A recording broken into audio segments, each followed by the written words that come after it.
This podcast is sponsored by Oracle. Experience easy, rapid, and agile deployment of any Java EE application using Oracle Java Cloud Service. Gain full control and flexibility of your applications in public cloud. Learn more by visiting cloud.oracle.com.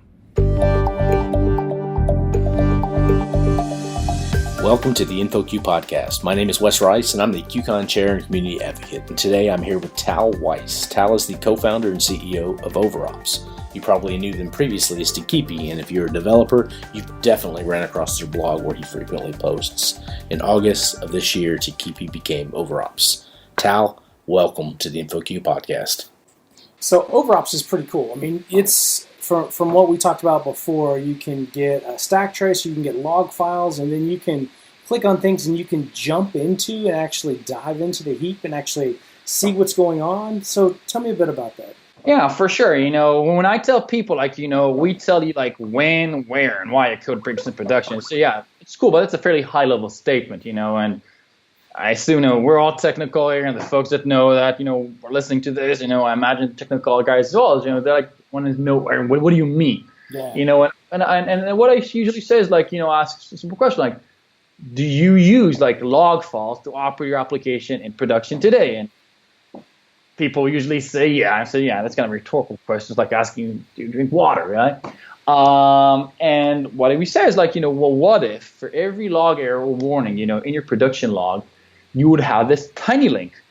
When you click it, something pretty neat happens. You can jump in and you can see the entire source code and variable state across the entire call stack, the complete source code and variable state across the entire call stack. 5 levels deep into the heap for every object, every parameter, every value. You just scroll, just point at it, and a whole universe of information unfolds. So you can reproduce issues at any time. So really taking logs, right? And a log is a log is a log. It doesn't matter if you consume it through Splunk, Elasticsearch, or your Notepad. So essentially, what if again you were able to take that log file and make it much more intelligent? Yeah. Give somebody 10, 100x more information with respect to critical events in it. So is all that statically kind of connecting things with logs? Or is this kind of diving into the actual running JVM? And because everything you just said sounds awesome, except if it's running into the running JVM, I'm hearing thrashing, I'm hearing out of memory, I'm hearing all kinds of things that honestly scare me to death.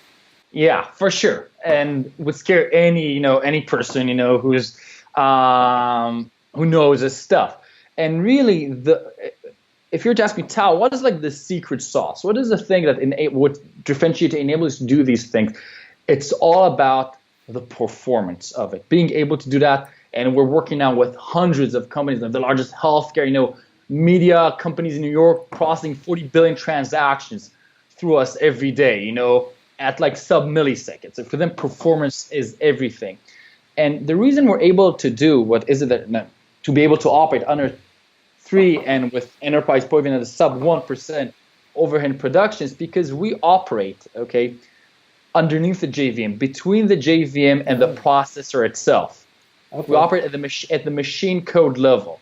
What the technology does, it combines a very unique mixture of, on one hand, incredibly low level, again, machine code instrumentation, dynamic analysis at the lowest levels possible, which enable you to react to signals and to events 10x faster than you would ever be able to do through any form of Java or bytecode instrumentation on one hand. But the other thing that we do, which is also very powerful, is we actually also combine a lot of static code analysis. So when you deploy new code into your into production, right, we say we digitally fingerprint every artifact that you deploy in, and you see, okay, this is new code, we haven't seen this, and we index it.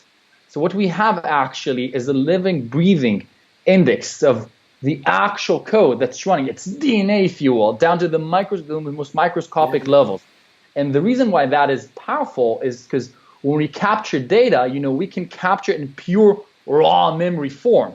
Right? We don't have to do any metadata, any iteration, any form reflective, kinds of work, which would take tons of CPU. We could just capture raw memory at its most lowest level, And then because the code itself has already been indexed, being able to then reconstruct that into the actual source code and the variable state that was running there in production, and doing that in a way which is incredibly fast. So these are just some of the techniques that are being kind of put into play. And I went kind of deep on that. No, one. that's awesome. Hopefully not too deep. No, it's perfect. That's very cool. We've been talking kind of about the agent or about the kind of the client side where the code's running on the apps. But so I think you told me you've moved off, but previously I thought everything OverOps was a software as a service. That's not the same anymore now. It's moved off, right? Yeah, so actually as the company grew, so initially when we started out, it was all about just, productizing the technology, making it work. So we really wanted to keep it in SaaS so we can monitor ourselves, understand how it's working, and also get the kind of analytics that would enable us to build the kind of product that we knew our customers would want. And we can measure, exactly our metrics, our performance, do all that stuff. As we began maturing, it became also very, very evident to us that due to the kind of nature of the information that we collect, because we're able to show you all these variables, all this code, a lot of it will be, sensitive. So that's what I was going to ask. So last year we introduced something called hybrid, which is actually interesting, not just from a product commercial standpoint, but actually technologically speaking. What we do is we separate the data into two different independent streams. The data plane and the metadata plane. So the data plane is the raw data that we capture. Yeah. And that actually gets encrypted, privately encrypted using on 256-bit AES encryption keys that are only actually stored in the production machine and by the user when decrypts it. So it's very powerful stuff. So we actually, even in SaaS mode, we never see the data in plain text. Yeah. And then the metadata plane is completely abstract. We usually convert the application code into this abstract mathematical graph, which is what we index and we work with. But that cannot be decompiled, reverse engineered. So that was how we started with SaaS. And then we said, you know what? Because the data plane is already privately encrypted, what if we let people store that stream completely behind the firewall without it ever leaving, their network, their domain? And that's enabled us to work with, companies like Kaiser, like healthcare providers, people like HIPAA and PCI level compliant. And then this year, once we felt confident enough, for like major banks, telco providers, folks that they said, even if hybrid is secure enough for me, I'm just from a regulatory standpoint, I'm a complete air gap from the internet. I just cannot connect. Right. So we took the backend essentially, and we actually bundled it as this cool Docker container. So you can take the actual application itself, just spin it as a Docker container, then to it, and you can go full on premise. So this is something that we released, I think 4 months ago, and really our enterprise and folks doing that. And we have, telco operators in Asia, or all these cool companies, using this that otherwise would just not have been able to get access to the technology. So, and I think for any company, any startup, by the way, to talk at a slightly kind of more higher kind of level on an industry, from a kind of industry standpoint, you got to be able to do both. I think if you only do SaaS, a lot of times you just hit this glass ceiling. When you want to move up into the major accounts, for them to be able to run it in their own private cloud is just going to become this requirement. If you can't do that, you're going to be shut out. So I'm very happy that we invested that effort. That's very cool. All right, so I want to shift gears just a little bit. So I talked a little bit about your blog earlier. And if you read over your blog, I see the word instrumentation much more than I see observability. So what's the difference? What's the difference between instrumentation and observability? I think it's the way that I kind of perceive it is observability is kind of how you design your code when you are writing, when you are architecting it, to be able to capture information from it. So it's like you have, you've designed it in a way that's easy for the code itself is not operating as a black box. So. And there's a lot of power and there's a lot of merit to that. The pros is, you know exactly what you'll be getting, and you have full control over it, and you've architected it into the kind of the DNA of the application. Instrumentation is actually a dynamic process where you come in, and again, these words can be used in different contexts, but in the context that we use them, is when you come in and you, from the outside, you make an application more white box by adding forms of bytecode instrumentation, which is such a common technique nowadays for doing performance management and stuff. So any performance management, the tool that you would use, would normally use bytecode instrumentation. We use actually machine code instrumentation. So It's interesting. You can actually instrument. You can have manual instrumentation, which is just adding in the code, to log this, log that. Or you can have observability, which is more like design patterns that facilitate that process. Yeah. Then at the JVM level, you can have like bytecode instrumentation, which essentially enables you to attach, patch in more bytecode and have the JIT compiler essentially take that and recompile that. And that's how you can do things like, performance management. I have this talk, and I did this course for O'Reilly, like how to build your own like performance management solution, how to build your own profile and stuff. That's my next question. So I'm gonna take this back and I'm gonna let you touch on that. And then the deepest level that you can work at is you can actually instrument the machine code. Yeah. The pros for that would be that you're operating very, very close as code can possibly get to the hardware, which gives you a lot of speed, a lot of visibility. On the other hand, you're no longer platform independent. You have to write for specific processors. You have to be extremely accurate. You're running in machine code. It's hard. It's like industrial grade instrumentation. But the rewards that you can reap are really, really big. I would say that bytecode instrumentation is kind of in the middle. I think, it's a technique that I think most companies nowadays can definitely, benefit from learning more about and playing and building and kind of lead you into the next question. They can do a lot of cool stuff there, because especially when you're working with large teams, it can be really, really hard to control exactly how an application is architected at every granular level. You're getting a lot of legacy code. You got 100 developers. It's really hard. And for a lot of time, instrumentation is really the only way by which you can go, which is why I think within the industry, it's taken more and more and more of a front seat over kind of the last couple of years. But I'm going long. You're going to stop. No, you're good. So tell me about that. You start talking about bytecode manipulation, and I'm like, our instrumentation. I start thinking that doesn't sound, very approachable to the average Java developer out there to me. Maybe I'm wrong. Walk me through that. What does that mean? When you say bytecode instrumentation, what does that mean? Yeah. So I think this is one black box that we really, really want to open. I think, it's one of those things that really can really help anyone who's working on the JVM or the .NET CLR, don't matter, if you're a Java, Scala developer, can really up your game. We all know, right, that the programming languages that we use every day. And we are aware, right, that when we compile our code, it goes in, the JVM doesn't eat quote-unquote Java code or Scala code. It eats bytecode. That's fairly common knowledge, right? We've all, we create a jar. It's .class files in it. And I think once you understand, bytecode is a high-level programming language. Sure. It's not machine code.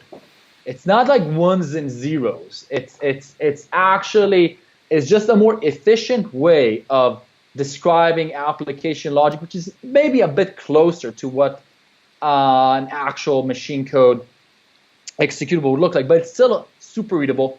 It's super high level. And the advantages to knowing how bytecode is structured and written is, and being able to read it as a high level programming language, that you can really, really understand how the JVM works. It just ups your level, ups your game when it comes to understanding how garbage collection works. So, it's no longer this thing where you're just kind of trying like all these levers. You can really understand how garbage collection works. You can understand stack tracing. You can understand profiling, debugging so much better. So once you can control the language, the next kind of step is, one of the cool things about bytecode is that it's much more manipulatable. It's almost like clay once it goes into the JVM. It's not like, we know that if I compile my Java class, it goes into JVM, it's like it's this immutable thing. But from the JVM standpoint, it's completely not immutable. You can take that class in its bytecode form and do all these cool operations to it at runtime. The JVM is super cool with it. So you can add things to it. You can say, I want to measure the time between this and this. I want to capture these kinds of variables, these kinds of metrics, and you don't have to commit to them. You don't have to hard code all that stuff. It's almost like understanding reflection. Like once we understand reflection, like, and I think most developers nowadays, like they understand like reflection, right? And once you understand it, oh my God, it's such a powerful tool. Of course, you're not going to be using it all the time. Most of the time, you just write straight like application, algorithm, business logic. But once you control, when you master something like reflection, it really helps you up your game. So think about instrumentation as like the next level to that. Yeah. If reflection is the ability to kind of reflect and observe on the structure of objects, instrumentation is the ability to do that to code. Okay. Looking at a function saying, you are no longer a black box to me. You are like this document object model that I can work on, that I can do things to at runtime. I can change you, become dynamic. And once you look at code from that lens, all the cool ideas and things and opportunities kind of, open and lend themselves to you. It sounds really cool. I actually remember you did a presentation on this at one of the QCons, so that was a bit of a setup. I knew exactly where you were going to go with it, but it was really cool. It blew my mind when you first showed it to me. So how do developers get started to do bytecode manipulation? What do they need? What tools do they have? Is this just IntelliJ? How do they get going? Oh, for sure. So this is like I did like this, I think for O'Reilly, I did like a 10-hour long course on like everything you ever need to know about that. But the reason is like, that's all it takes. You can learn it in a day.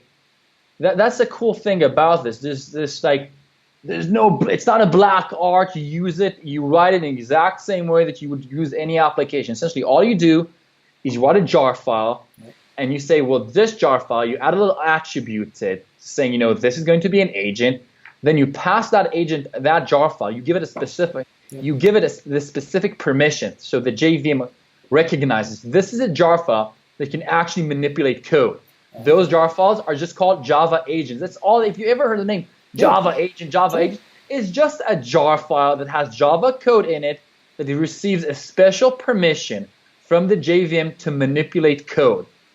And at that point in time, that jar file has this main method. It's called a pre-main method. It's like a main method. It's a callback the JVM will call into, and will give you an instrumentation object, which is this really cool API. Lets you kind of like the reflection API.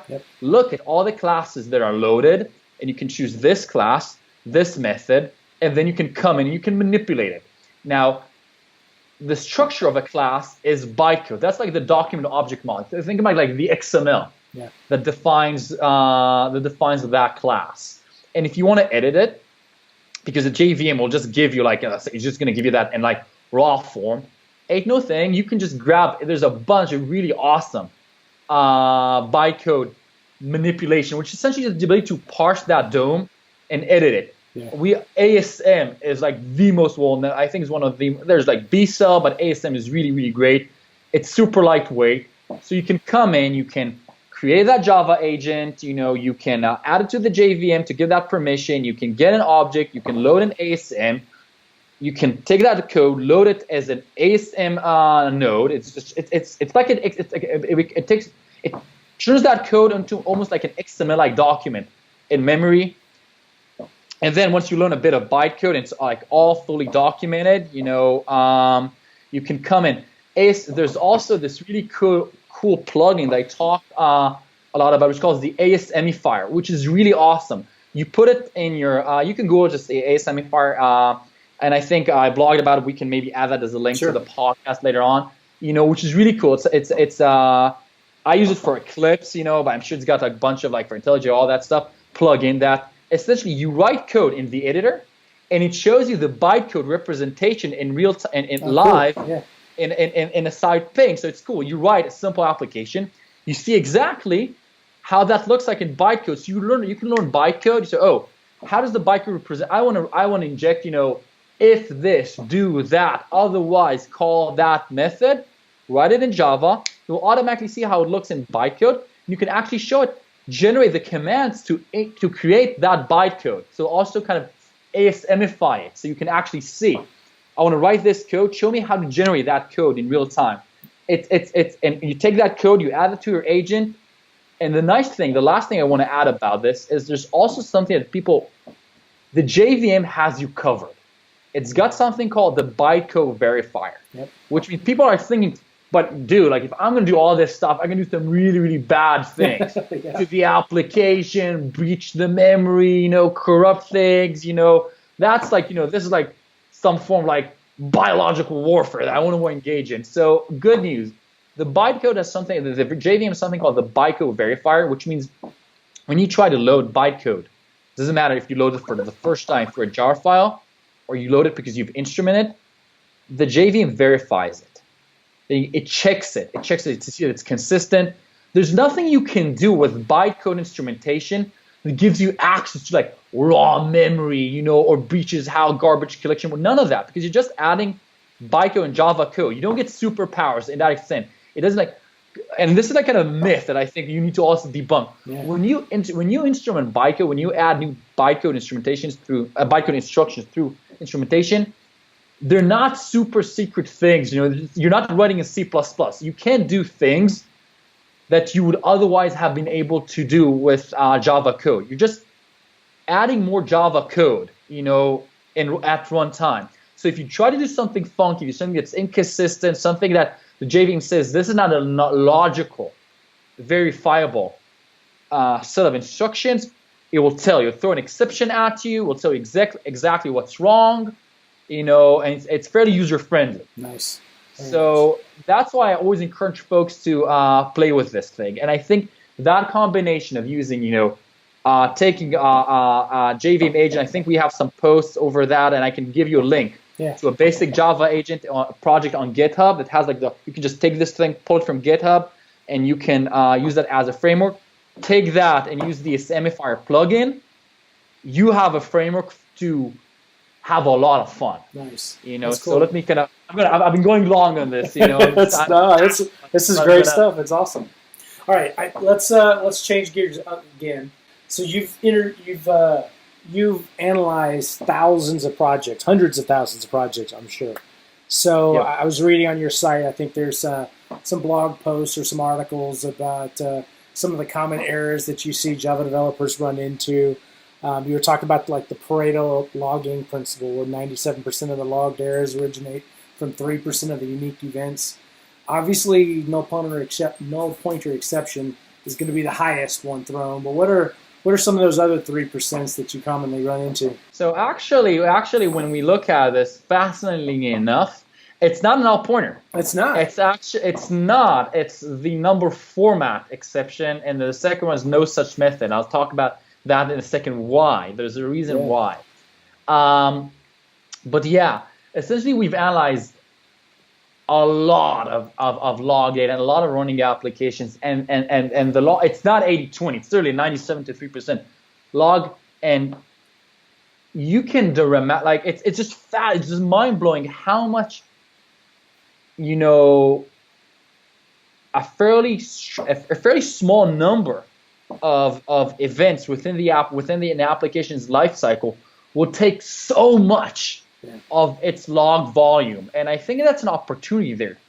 A lot of time for architects to take a look at map that out, because we are always very much constrained in how much logging we're able to add to an application, right? As developers, we're told from a very early age, right, you have to be very, very minimal, right? And if it's not crucial, you make that into a debug statement because you can't plug the log files.